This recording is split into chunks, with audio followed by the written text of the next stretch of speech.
Hakadosh Boker or Shavua Tov, Masechet Nazir daf 55A1. We wanted to say that why don't we just say that this is actually a machloket tanaim? What does it mean machloket tanaim? Hanichnas le'eretz amim. If somebody goes into chutz haaretz, that's called eretz amim, the land of the nations. V'shidat tevel migdal. So he's inside of a type of like of a box, whether it's going to be an aron, which is like a cupboard, right, or a teva umigdal, or it's another one of wood, which will basically carry whether it's human beings or animals. Rabbi says it's going to be tameh. Rabbi Yosef Rabbi Yehuda metayeh. Rabbi Yosef Rabbi Yehuda says it's going to be tahor. My love, are we not talking about Rabbi Savar? Rabbi holds mishum avira. It's because of the avir, which means that it's not going to be metameh mishum ohel. But the shida, this like box, is a chatzitza between him and the adma. It's a chatzitza between him and the land because he's not actually walking on it, right? Nevertheless, it's the avir, it's the air, and he's in the air, and that's why Rabbi's metameh. Rabbi Yosef Rabbi Yehuda, Mishum Gusha. Yosef Rabbi Yehuda holds it's because of the ground. It's not because of the air. And therefore, if you're going in type of like a box, even let's pretend nowadays it's like a car. So if you hold it's the air. So if the car was open, it's a convertible. You open up the windows, you're in trouble. But if it's going to be the really behemet, it's the ground. So you're not on the ground. You're on top of a box. You're in the box. Yeah. So why don't we just say that's a machloka between Rabbi and Rabbi Yosef Rabbi Yehuda? And so the Gemara, no, the chuliam according to everybody, it's mishum gusha, it's because of the ground. But more savar, more holds oil zaruk shmei oil than an oil which is going to be zaruk, which means it's not kavua, which means it's not a fixed oil. It's an oil which is moving around. That's not called an oil. And more savar, one of them holds that it is oil, one of them holds that it's not an oil. So therefore, here, even though he's got this like type of a thing, right? Is it going to be a chatzitza or not? So if you're going to hold that it's not going to be considered an ohel, so therefore he comes and he says it's not going to be a chatzitza. So it's like you have an ohel of tum'ah. But according to Rabbi Yosef Rabbi Yehuda, ohel zaruk, which means even though it's not fixed, this ohel is still considered an ohel to be a chatzitza in front of the tum'ah. Therefore it's going to be tahor. So asking around this explanation, Vatanya, how could you tell me that this is going to be the machloka between them? Rabbi Yosef Rabbi Yehuda says a teva, which is again this box, which is full of kelim, which is going to be full of utensils. Uzrakal pnei met, and they threw it on top of a met, or be'ohel, or they put it inside the oil of a met. Temeah, it's going to be tameh. Okay, which means that you see from here that it's not, the teva is not a chatzitza, right? And this is what? This is not a fixed oil. So for how can 2 seconds ago you tell me? At the beginning we thought the machloka between Rabbi and Rabbi Yosef Yehuda is it the ground or the air? We pushed it off. We said, no, according to everybody, it's the ground. But what's the entire concept? The entire concept is an oil which is not fixed, a real oil to do a chatzitza or not. Like on a carriage, like on a carriage with a tent on it? Like yes, like basically a covered wagon. Exactly, a covered wagon or anything which is movable, but it's not a fixed tent. So according to Rabbi, it's not considered a ohel, and since it's not considered an ohel, they're tameh. According to Rabbi Yosef, it's considered an ohel, and therefore it's a chatzitza. It's like a separation between the tum'ah and the person. Ask the Gemara, how can you tell me that according to Rabbi Yosef Rabbi Yehuda, he holds that an ohel, even though it's not fixed, is considered a chatzitza between the deceased, right, and the other person or the utensils? Here you have a braita, says mefurash, a teva, which is milah kelim, uzrakal pnei hamet or be'ohel hamet, it's going to be tameah, sameh. If it was placed in one place, then it's going to be tahor. So you see from here that since it's placed in one place, it's not considered an oil zaruk, which means it's not considered an oil which is movable. It's a fixed oil. So here you see mefurash, according to Shtat Rabbi Yosef Rabbi Yehuda, an oil, in order to be considered a separation, a chatzitza, it has to be fixed. Not like what you just told me 2 seconds ago.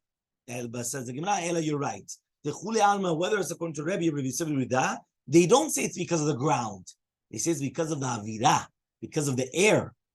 Umar Savar Rabbi Yosef Rabbi Yehuda holds, Kevan de lo shicha lo gazu. It's not normal to go into the land in such a box or all these things. So since it's not normal, they didn't make a gizera to be mitameh, even though you're in the airspace. So again, because if you hold it's the airspace, you're always tameh. But said no, it's not normal to go in such a scenario. So the fact that it's not normal to go in, they didn't make a gizera. But remember, this is all a gizera. It's not that for sure there's tuma there. We just made a gizera on all veretz amibas. Since they're not makpidim on where do they bury people or what do they do, and so therefore it's always tum'ah. Okay, but he says, and Rabbi holds, even though it's not going to be common, they still made a gezerah. So says the Gemara now, we're going to bring a proof to this explanation. But Tanya was learned in a brighter, tahor. However, though, if you came in with a karon, sfina, viskaria, which is basically you came in with a boat or another type of, each one is like with a caravan or different types of boats, right? A sfina is a boat and iskaria is also a type of a boat.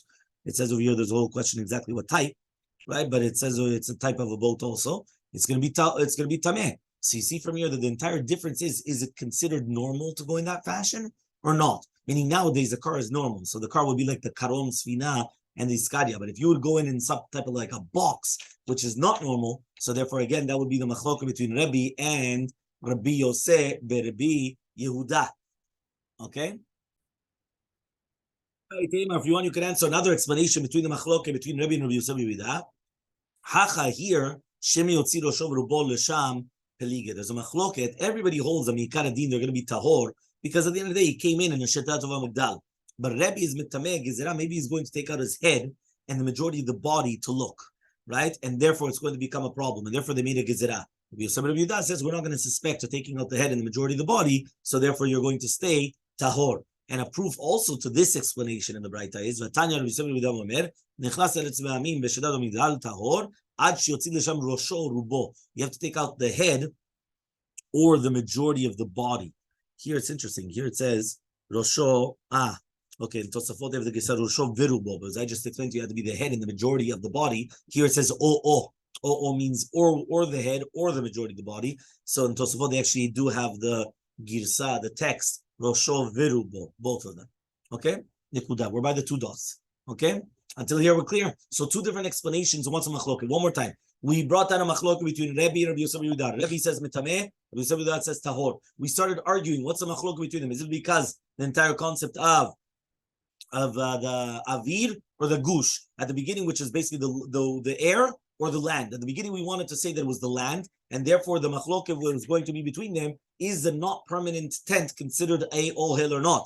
Right? Again, according to Rabbi Yosef Yehuda, he wanted to say that it's considered a chatzitza. According to Rabbi, it's not. We asked a question against that, but Rabbi Yosef Yehuda says mefurash and Braita, not like that. That even if it's not going to be fixed, it's not considered a separation. So we retracted and we said no. Really, be'emet they both hold. It's because of the air. So if it's because of the air, so then 1 second. So then why be'emet is Rabbi Yosef Yehuda mitaher? So we went and we said the reason why is because it's not common to go in such a fashion in a shedat of migdal in these boxes or whatever it is. So therefore, that's why Rabbi Yosef is not going to be mitameh, and Rabbi is mitameh. Then we brought a proof that like exactly like that. If you come in something which is common, like a car or a caravan, that's what it was there. The caravans used to come in the karon or a boat, so things like that, it's going to be mitameh. But if it's going to be in a shedat of migdal, it's not going to be mitameh.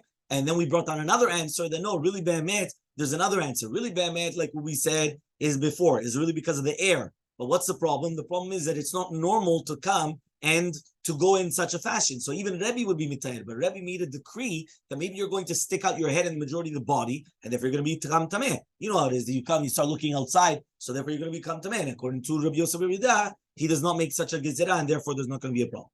Okay? Says the two dots. So matchil muneh miyad. Immediately you're going to start counting. So we're talking about the yemetuma itself.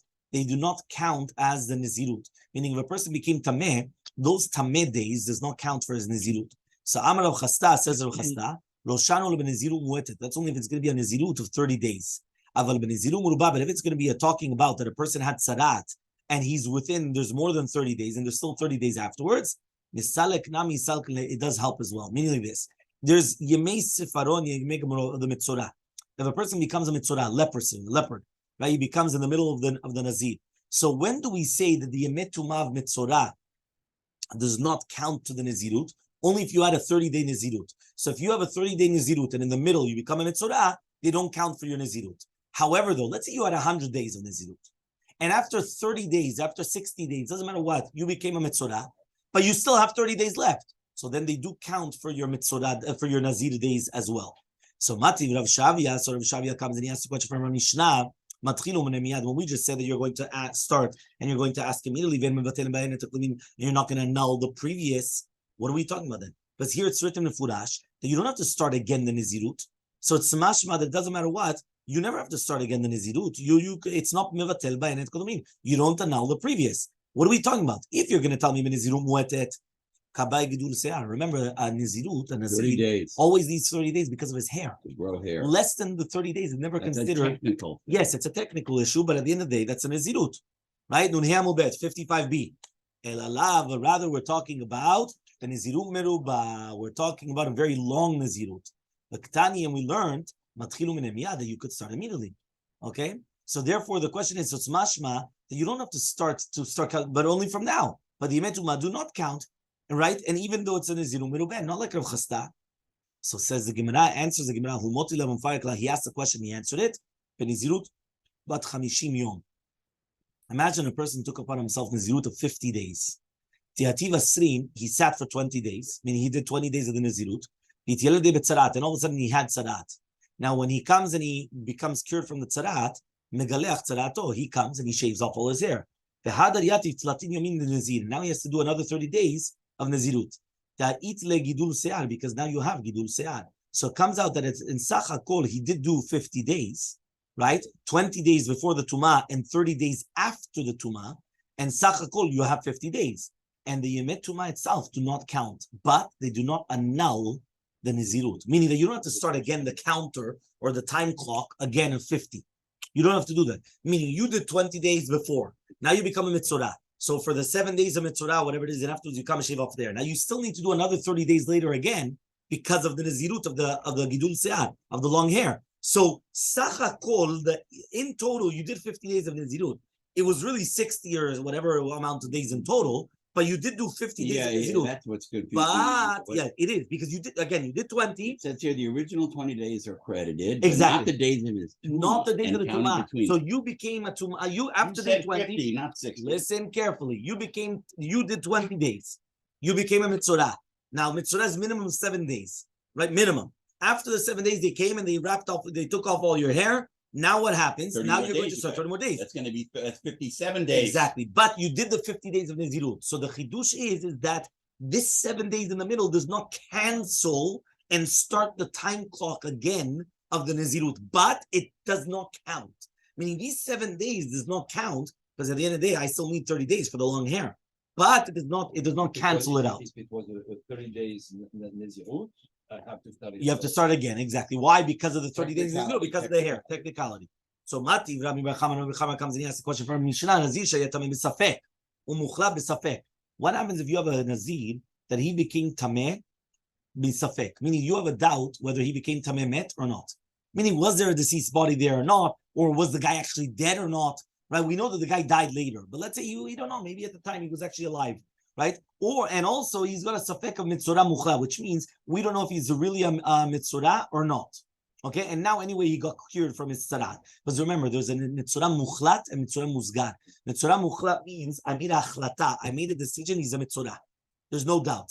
Mitzorah musgar is that I see the leprosy, but I'm not sure. So we lock him up in 7 days, and we want to see what happens during those 7 days. Okay, and then we go back. Depends that if it's actually nothing spreads or whatever it is, he's pure. But if not, then he becomes tameh. Yeah. Fine. So says the Gemara,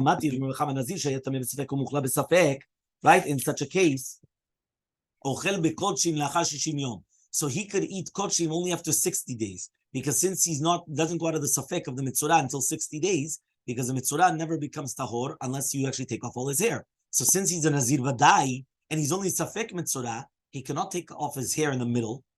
Meaning, right now you're going to tell me, take off your hair, but 1 second, that's only if you're a mitzorah. We don't know if you're a mitzorah. So since you're for sure Nazir, you cannot. So therefore, in order to take out of the safek, what you have to do is you have to do the tiglachat after 30 days. So what it says here, the discussion that follows is extremely complicated. Richard, don't read that. But it just psychology. Psychology. The second that you read that, now you're not going to understand. Now you're not going to understand. I mean, I was having trouble this whole Masechta, and now it says it's extremely complicated. Now it says. So, I mean, it just says that everything before was not complicated. Let's just say that it's just fine. Just close your mouth and just learn. Yeah, listen carefully. Yeah. Yeah, I apologize. You want to give it outside first? You want to give it outside first? No, because technically this is tomorrow's daf. I'm just giving you an introduction for tomorrow's daf. Right? One more time. Rabbi Rechama comes and he asks the following question. You have a Nazir that's going to be mitamem misafek, and he's muchlat misafek. Okay? Now, you have to remember that at the end of the day, if you have a Nazir that became tameh for sure, shaves off his head. If he became a Metzorah, for sure, you shave off the head. But now, if you're not for sure, you cannot shave off your head. Because you're for sure a Nazir, which a Nazir, you're not allowed to come and shave off your head. And you're a doubt whether you became Tameh, or you're a doubt whether you became a Metzorah. You understand? So you're a doubt in those two things. So he's, well, it's not a Sfek Sveka, because each one is a doubt. But you're for sure a Nazir. And each one is a separate doubt. It's not you're adding a doubt to another doubt. Usually it's Sfek Sveka. You're adding a doubt to another doubt on the same concept in order to permit. Here it's not. You understand? So here, basically, it says you could only eat kodshim after 60 days. You cannot eat it beforehand. Why?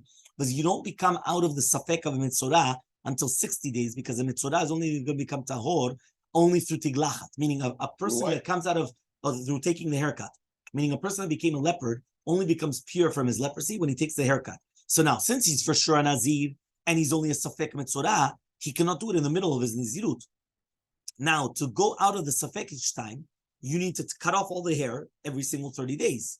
So therefore, he could cut off his hair, that if Bemet he's tameh, he has to cut off his hair. And if he's not tameh, he finished his nizirut after 30 days. So in order to do both cutting off of the hairs, right, of the basically of the mitzorah, right, and so he has to wait 60 days. Okay? That means basically the first one you have to wait 30 days because maybe Bemet he wasn't tameh at all, and he's a nazir tahor, and therefore he's not allowed to cut his hair in the middle. And therefore, within 30 days, he's not allowed to do it, right? And then afterwards, right, he comes and he does a second one, right, which is basically after the 30 days, because now, if he was pure from the beginning, so now after 30 days, finishes Nizirut, cuts off his hair, and now he has to do a new one, right? And if he was not pure from the beginning, so now he does the cutting off of the hair, and then now he starts the Nizirut of 30 days. So no matter what, he's going to have to wait 60 days, 2 groups of 30. Right, in order to get out of the doubt. Again, B'ezrat Hashem, tomorrow we will continue explaining this. Instead of what? B'ezrat Hashem.